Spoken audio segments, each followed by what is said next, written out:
نو که څوک سوال کوي اوس دا عقیده به زما وروڼو موږ ځان سره قبر ته وړو او قبر ته نه جنت ته به وړو که دې عقیده کې لږ غوندې هم کږلی چې راغی نو سړي ته بیا مسلمان نه ویلې کېږي او کافر ورته ویلې کېږي نو دا به جنت ته ځان سره رسو قبر ته به رسو او چې دا عقیده د چا وي نو د میدان د قیامت کې به سرخرو وي او پل صراط باندې به په اسانه پورې وځي نو پړه کې یو سوال لازي چې خدای د دې عقیدې خو ډېر دشمنان دي دې سره به څه کوو څوک د انسان په شکل کې دشمنان شته هغې لګیا دي نښتې دي او زموږ د دین پسې دا بربادول غواړي او زموږ د عقیده خرابول غواړي او څوک د شیطان په شکل کې دي جنی شیطانان ابلیس او د هغه د بچي هغې زما د عقیده خرابول غواړي نو د دې دواړو دشمنانو نه به د عقیده څنګه بچ کومه دا به زه څنګه ځان سره قبر او خیرت ته رسوم چې د دې دو قسمو دشمنانو نه بچ کم نو الله په آخر کې 2 سورتونه نازل کړل قل اعوذ برب الفلق او قل اعوذ برب الناس او د هغې مقصد او خلاصه څه ده دا چې الله وایي زما په ذات منګولې ولګوه نو زه به د دې دواړو دشمنانو نه بچ کم او د عقیده به د سره آخرت او جنت ته ورسوم دی ربط شو اسان ستاسو په ژبه کې درېیمه خبره وروڼو د دې دواړو صورتونو شان نزول سره دا اول نازل شو نو زما وروڼو دا په مکه شریفه کې نازل دی باندې لیکلي مکیتون دی یو ځل حضور پاک حضرت جبریل علیه السلام ته شکایت وکړه وی ان عفریتا من الجن یکیدونی یو سرکشه پیری راځي او ما تسکیمونه سازشونه جوړوي نو جبریل علیه السلام خدای پاک نه لاړ او دا دواړه صورتونه یې وله راوړل چې د دې دواړو صورتونو ورد کوه تلاوت او په دې دواړو صورتونو په مضمون اعتماد ساته نو د سرکشه پیریانو نه به د خدای محفوظ کړه نو وروڼو چې څوک هم دا دواړه صورتونه سهار او ماښام لولي نو د سرکشه پیریانو نه خدای حفاظت کې ساتي بیا چې حضور پاک مدینه شریفې ته تشریف یوړه او 6 کاله په مدینه کې تیر کړل او په سن 7 هجري 9 هجره محرم کې خیبر فتح شو خیبر ته د تلیم د مدینه منورې نه 170 کیلومتر مزل دی وته یو اول خیبر دی دا هغه خیبر دی چې کوم د حضور پاک په زمانه کې قلاګانې اوس هم شته او د یهودیانو کورونه پکې اوس هم شته او یو نیو خیبر دی زوړ خیبر ته دوی اول خیبر او خیبر قدیم وای او نوې خیبر ته دوی نیو خیبر وای او خیبر جدید ورته وای نو زه پکې ګرځېدلی نو چې حضور پاک خیبر فتح کړ نو یو ښځه وه زینبې نوم هغې پیغمبر علیه السلام له ډوډۍ وکړه او کچه غوښه د ګډ چیلي ونه پخ کړې وه په هغې کې ورته زهر واچول دا یهودیان ډېر ساده شیان دي نو حضور پاک ته نوړۍ اوچته کړه او خولې له یې یوړه او چې یوې ړسۍ لږه تېره شوه باقي واپس کړه او صحابو ته وی وی مخوره دا غوښه دې کې زهر دی نو ښځه یې راوغوښته او نور یهودیان یې راوغوښتل نو خبرې اوږدې دي زه راته مختصر وایم ډېرې اوږدې خبرې پکې شوې دي نبی علیه السلام دا ښځې نه تپوس وکړو یهودیانو نه وی تاسو په دې غوښه کې زهر اچولی دی هغې ورته وی تا ته چا الوی وی ما ته دې نوړی الوی چې په دا لاس کې مې پرته ده دې خبر کړم وی او اچولی م دي هغې کې څه داسې تپوسونه حضور پاک مبارک کړي چې دوی انکار نشو کولی وی اچولی م دي وی دا م پکې ولې اچول ګوره دومره هغوی عجیبه سوچو وی مونږ وی که دروغجن پیغمبر در نه به خلاص شو او که رښتونی پیغمبر نو تا ته به څه نقصان ونه رسوي نو حضور پاک له خدای ډېر ښکلې خوی ورکړی هغه ښځه معاف کړه او قوم یې معاف کړه خو بیا یو صحابي یو نوړی تېره شوې وه نو هغه غریب د هغه زهرو د لاسه وفات شو شهید شو نو نبی علیه السلام د هغې صحابي په قصاص کې هغه ښځه بیا مړه کړه زینب نو دا سکیم د یهودیانو ناکام شو د دې نه مخکې یهودیانو سازشونه جوړ کړي یو نه ډېر سازشونه یې ناکام شوي دام ناکام شو نو چې حضور پاک په دغه محرم سن 7 هجري کې واپس مدینې شریفې ته راغی نو دوی یو اخري سازش جوړ کړ چې یاره د ده خلاف خو موږ هر قسمه حربه وکړه او دی موږ نه خدای بچ کوي اصل کې قمقل وکړ د حضور پاک د حفاظت ذمه داري چا اخیستې وه شوق سره ووایه قرآن کې الله وایي والله یعصمک من الناس زه به د خلکو نه بچ کوم یو ځل دوی کعب ابن اشرف قلعه ته تلي نو هغه راغوښتي و دعوت یې ونه کړی نو بره یو سړی خېجولی او په ده به حمله وکړي د بره نه نو حضور پاک د جبریل علیه السلام د وزرو لاندې ته خدای راوویست بل ځل یې د میچنې پل برت خېجولی وی دا به پرې راغورځو د هغې نه خدای بچ کړ مختلف سازشونه الله بچ کوي اخیری سازش یې څوک په مدینه کې یو منافق و هغه منافق له پیسې ورکړې دراهم لبیدي نوم او د پلار نوم یې اعصم او بنو زریق یو قبیله ده د هغې اوسېدونکي و وی ته په ده کوډ او جادو کا ولې بشر جان بس په آرام کښېنه بس تا میکونه اوس موږ نشو سمولی غلی کښېنه نو د بنو زریق قبیلې پیسې ورکړه وی ته پې کوډ او جادو کا نو هغه د نبی علیه السلام د سر مبارک ویښته په څه طریقه را پیدا کړل سر چې بنده ګومنځ کوي نو ویښته په ګومنځه کې وځي نو د یو غلام او یا د وینځې په ذریعه هغه ګومنځ چې حضور پاک په سر ګومنځ هغه پیدا کړل او د سر مبارک ویښتې پیدا کړل نو د هغې باندې جادو که په نبي علیه السلام 11 غوټې یې وله ورکړې 11 د ګومنځ یې هغه غاښ یې پکې ومنډل چې په چا باغوي سر ګومنځ او د شمې د عموم نه دي دی تې تاو کړل او د ګنډلو ستنې هم پکې ومنډلې او د کجورې په سر کې که ستاسو خیال وي دا غونچک دا په یو پوزکي غوندې شي کې بند دي داسې نری غوندې جالۍ وي نو د نر کجورې په سر کې چې هغه کومه جالۍ وه نو هغې کې دا هر څه تاو کړل او په مدینه کې یو کوی دی بیر ذی اروان په هغې کې د تیږې د کوی په ویښ کې یا یو تیږه د کوی په سر پرتی خلک پې بورقیږ دی د هغې لاندې دا ښخ کړل نو په رسول الله مبارک څه اثرات شروع شو واړه واړه داسې اثر نو چې هغې کټ ته غورځولي مونځ به یې دې زمانه کې کم روجې به یې نیولې بیان به یې کو صحابو ته دین یې رسو جهادونو لم تللی دی دې زمانه کې خو یاره یو اثر یې په وجود پرېوته داسې وجود یې درون درون درون درون دا د سحر اثر یې ګورې یو کار به یې کړی یاره وي دا مې جوړ نه دی کړی یو کار به یې نو کړی او دا مې جوړ کړی دا سترګې ورسره سوځي دا سر ورسره سوځي دا خپې ورسره سوځي او دا وجود داسې لکه ته وې چا ګنډلی یم دا ساحران دې زمانه کې م ګورې شته ډېر خطرناک ساحران او جادوګر او دا ډېر خطرناک عمل دی ډېر خطرناک عمل او د ساحر ډېر خطرناکه سزا ده دا مسلمان ته ولې ضرر رسوي نو دا اثر شروع شو په نبی علیه السلام مبارک نو بخاری کې راځي چې تکلیف چاته ورسېږي چاته به آواز کوو ثم دعا ودعا ودعا الله ته دې مار سوالونه کول چې خدایا دا خو زه په لویه پریشانۍ کې مبتلا هغه ته خو پته و نو یو ځل ودو نو چې د خوبه راپاڅېد نو بیبي عایشې ته وی عایشې ما له خو د خدای د خپلې بیمارۍ علاج راکړه وی څنګه وی 2 فرشتې رالی یو مې سر ته کېناسته او بل خپو یو حضرت جبریل علیه السلام او بل حضرت میکائیل علیه السلام نو دا یو فرشته د بل نه تپوس کوي دې سړي باندې څه چل شوی ورته یې اورئ نه بل ورته وایي وی د باندې سحر شوی دی وی چا پې کړی دی وی د لبید او د هغه لوڼو پې کړی دی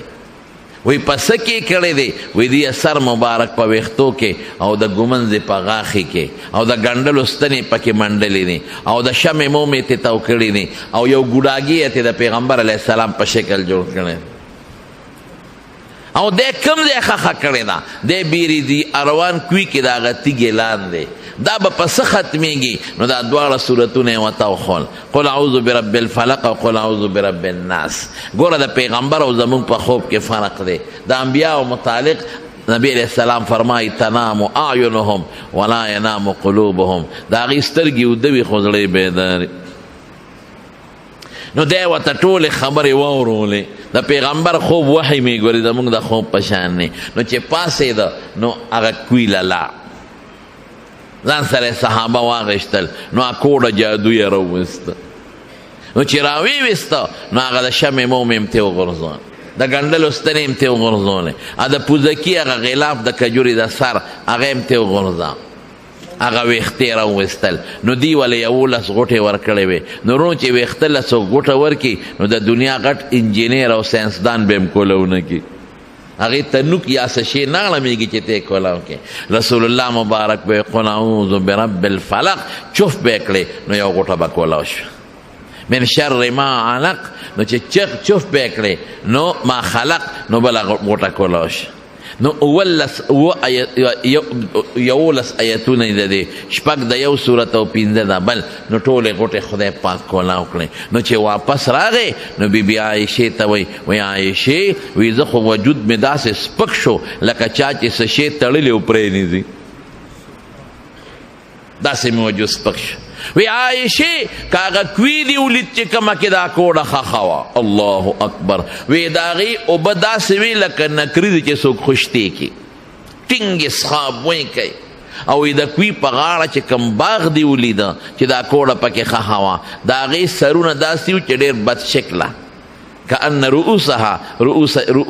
رؤوس الشیاطین عرب د بد شکل شي تشبیه د شیطان د سر سره ورکوي نو د هغه بوټي داسې بدنما بد شکله او چې کم هغه دغه دي دا څه ورته ویلې کېږي دا کوي دي هغه هم څښاب بوی کوي دې نه معلوموي علما کرام چې د کوډ او سحر اثر په نباتات او جمادات هم ګورې کېږي دونه خطرناک شی دی یوازې په انسان نه چې کوم دی د خښ که په اوبو هم کوي په بوټو هم کوي او په کاڼو باندې هم کوي نو دا د دې کوډې دپاره او د جادو دپاره علاج شو دا دواړه صورتونه نو مخکې نازل په مکه کې و دلته بیا به طور د یاد دهانه حضور پاک ته وښودلی شو نو څوک دې ته تکرار النزول وایي او څوک ورته یاد دهانه وایي نو دا د سحر کوډې دم شو دا د بخاري روایت دی دا جساس په احکام القرآن کې لیکلی دی دا مفسرینو لیکلی دی دا په مسلم کې شته دا په طبراني کې شته دا په مستد احمد کې شته دا په ګڼو کتابونو کې نو دې نه معلومه شوه چې حضور پاک باندې کوډه شوې ده او دې نه معلومېږي جادو په نبي علیه السلام کېږي نو ما ورته پکې څه دې نه دا معلومېږي چې دا د کوډې دم دی دا معلومه شوه چې دمونه هم شته دم منې که نه منې منې ډېر خلک خو یې نه منې بعضې پکې ظالمان دم هم نه منې یو ډاکټر دی په دې کراچۍ کې ما ته خو د څاروو ډاکټر ښکاري هغه دم نه منې هلکه ولې دم نه منې یو حدیث په دلیل کې حدیث پیش کوي چې څوک دمونه استعمالی او تعویذونه کوي او دمونه نو دا دکې توکل نشته فقط برئ من التوکل زمارونو دمونه ثابت دي دم شته یو زمانه کې یو قوم تیر شوی دی معتزله ورته وایي هغوی به هم دم نه منه دم وی نشته هغوی به څه وي هغوی به وی دم څه شی دی خو د خولې هوا ده که نه چوف نو په هوا کې څه ځوم دی د هغه غاښ خوږېږي او ته ورته چوپونه کوې ډاکټر له بوده چې علاج ونه دا هغه خېټه کې درد دی نو نیکبخته ډاکټر له بوده سرجن له نو ته وایې چې چوپونه کوه پکې ورته ولګوه ته خو لاره کوټې چوپ کوې په پکې به هم ته دا خېټې له دړونه به دا خبرې به یې کول نو د بادشاه په دربار کې مناظره جوړه شوه هغه معتدلي ملا هم ناست دی او زموږ د اهل سنت والجماعت یو ملا هم ناست دی نو خبره په دې ده چې دم شته که نشته زموږ ملا صاحب یو دم ثابت دی معتدلي ملا وی نشته زموږ دا ملا صاحب ورته وی وایه بیجان د دم د څه دلیل دی چې ته وی نشته وی دلیل یې دا دی چې دم خو د خولې هوا ده او پوکې چوپ دی نو په پوکې کې څه زور زمونږ دا مولوي صاحب هوښیار هغه وی د عقل په توره خلک ګمراه کړل نو راشه د عقل په توره یې ووه د عقل جواب خو په عقل کېږي که نه داسې نه کېږي زه تللی یم د سوات ته هلته یو مولوي صاحب ما ته وی دلته د انجیوز یو ښځه راغلې ده او اوس د سوات کې دا حالات ښه شو نو د انجیوز والا پکې نښتې دي په دې خلکو دا خپل دم چوپ کوي نو د انجیوز یو جینۍ وه او داسې نیمه بربنډه غوندې وه په سر لوپټه موپټه هم نه وه نو وی چې څنګه راله یو زنانه وه هغې کروردن نه شوه زنانه بینډی توری څه شی پرېښول دا د انجیوز جینۍ ورته وی خورې ترورې وی څه کې وی دا بینډی مینډی پرېښو دا سبزي ترکاري وی دا چا راوړې ده وی دا مې خاون نو ته دې کور کې ناستی وی او دې کور کې ناستی یم خاوند دې راوړي او زه یې وله پخومه نه انجیوز هغه جینۍ ورته وی په موږي غوا تړلې وه وی تا او دې غوا کې څه فرق دی تا غوا کې څه فرق دی غوا هم په موږي تړلې ده بار دنیا ونه لیده او تم په کور کې ناستی بار دنیا دې ونه لیده غوالم گیا راوړي تالم سبزي راوړي غوانم پی علی او تانم پیدا علی نه غوا بار ولیده دنیا او نه تا بار دنیا ولیده نو تا د غوا کې څه فرق دی دې کې د کور والا خره رادن نه شوه چې خره رادن نه شوه نو دا بوډۍ هغه انجیوز والا ته وی تا د خره کې څه فرق دی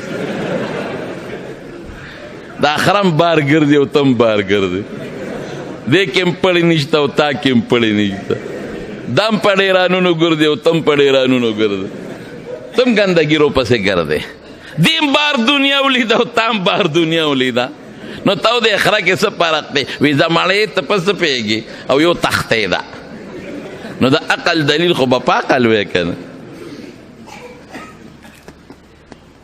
غواله خشته ګیا راوړي په کور کې دننه او څونه قدر او عزت یې کوي او په خره کارو کې او بار یې پرېږدي نو چې ټوله ورځ ستړي شي ستړي شي ستړي شي او په دې تلو کې قوخ قوخ کوي غریبه د تلو نه نو پړې ته وباسي نو ګیا والا نه ورکوي پښتانه وایي خر د خیط په خوراک څه پیږي ګیا والا نه ورکوي نو بار یې وشړي نو هغه هم چې بار وشړي نو په ډیران باندې سملي یو 4-5 ځله ووړي راوړي او لته یې ووایي لس شل ټیزونه واچوي بد دمه ده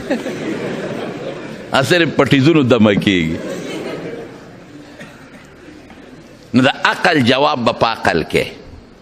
نو سوی ادمون ملا صاحب وی چې د خود د عقل په بنیاد خلک گمراهان کړل راشه په عقل یې ووه نو ملا صاحب زمونږ ورته کنځلې شو رئیس ستا خور او ښځه او مور پلان کې ډنګرې معتدلي ملا سترګې وپړسېد خدای دا خو ده زما بېعزتي وکړه په ډک مجلس او د بادشاه په مجلس کې دې مازو کنځله معتدلي ملا بادشاه ته مخ ور واړو وی بادشاه سلامت چې ملا صاحب سره دلیل د دم د ثبوت نشته نو ما ته کنځل کې زمین بېعزتي وکړه او ستا یې وکړه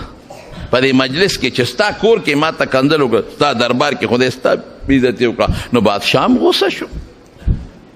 زموږ ملا صاحب ته یې کنځل دی ولې وکړه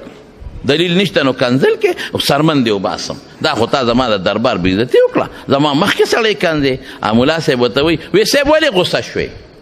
سترګې دې وپړسېدې او د دم سترګې وپړسېدې او رګونه مو پړسېدل او کوتک ته دې ګوتې کړې وی کنځل دې وکړل وی دا خو زما د خولې نه ووته ته خو پخپله وایې چې په هوا کې زور نشته د هوا زور دې ولیده ودې لیده وی دم خو هوا ده هلکه زه تاسو ته یو مثال ښیم ملا امام غزالی منهاج العابدین کې لیکلی چې د ابلیس 80,000 کاله د الله عبادت کړی څوک اویا زره څوک کم زیات هم یادې اختلاف پکې شته و امام غزالی لیکلي رحمت الله علیه 80,000 کاله عبادت یې کړی دی د الله او بره فرشتو سره عبادت کوم اسمانونو ته ختلی او چې الله ورته دونه ووایي چې ولې دې سجده ونه کړه ولې دې ونه کړه نو که دی وایي چې الله معافي غواړم غلطي وشوه نو هېڅ به نه که دی وایي چې ملا مې خوږېده دروغ به یې ویلي نو کیدای شي چې الله معاف کړی وي لیکن دې څه وایي خلقتني من نار وخلقته من طين اسجد لما خلقت طينا خټې ته سجده وکړم پوټینې غوندې هوا د خولې نه ووته پوټینې غوندې هوا دا 80,000 کال عبادت ډب ته پرېوته او چې یو سړی 80 کاله کفر وکړي اتیا کال 100 کاله او اخر کې ځن کدن نه مخکې دی و اشهد ان لا اله الا الله واشهد ان محمدا عبده ورسوله لږه غوندې هوای د خولې نه وځي د اتیاو کالو کفر پې ختمېږي. اوس ته وایې دا دم هوا ده دا تش عوام نه ده ګورې په دې هم ځان پوهېږه دمونه ثابت دي ګورې زه راته دلیل ویم تش هوا نه ده څنګه تش هوا نه ده دا مونږ چې دم اچو او چف نارې تاسو چې دا دوا کوئ او دا لاسونه پورته کوئ دا لاسونه ولې پورته کوئ دا حضور پاک پورته کړي دي. شمائل د ترمذی کې شته کان رسول الله صلی الله علیه وسلم اذا رفع یدیه فی الدعاء چې لاسونه به دعا کې پورته کړل لم یحطهما حتی یمسح بهما وجهه نو اله به ښکته کول چې په مخ به یې راښکل. او په ترمذی جلد ثانی کې شته صحابه چې به کلم دعا ته لاسونه اوچت کړه نو یمسحون بهما وجوههم بیا به په مخ راښکل. دا یو سوزوکی والا دی بهر لرا بنده کړې ده 2284 نمبر یې دی یو موټر والا دی ABJ 568 نمبر دی دوانه بهر لړ شیلار کولو کې بار ګاډي ولاړ دی لارې بنده کړې ده. ها خدمارو نو دا مونږ چې لاس پورته کوو دا ولې پورته کوو صحابو پورته کړي دي او حضور پاک پورته کړي دي او په مخ یې راښکلي دي دا ولې دا چې مونږ څه وایو نو دا مونږ ته په سترګو نه ښکاري خو د یو وجود شته او وجود زمونږ په دې لاس کې راپرو دی مونږ یې په دې مخ راکاږو او دا څیزونه چې دا مونږ یې دلته غواړو دا به د قیامت په ورځ باندې په تله کې هم خدای پاک اچوي دا به مونږ هلته یینو دلته یې نینو نو دا دم یو وجود لري مونږ ته نه ښکاري خدای او رسول او خدای او فرشتو ته ښکاري نو چې مونږ دم واچو نو هغه وجود راشي او د انسان په دې مساماتو کې وردن نشي وینې سره ګډ شي او د بیمارۍ غذای ته خدای پاک ورسوي.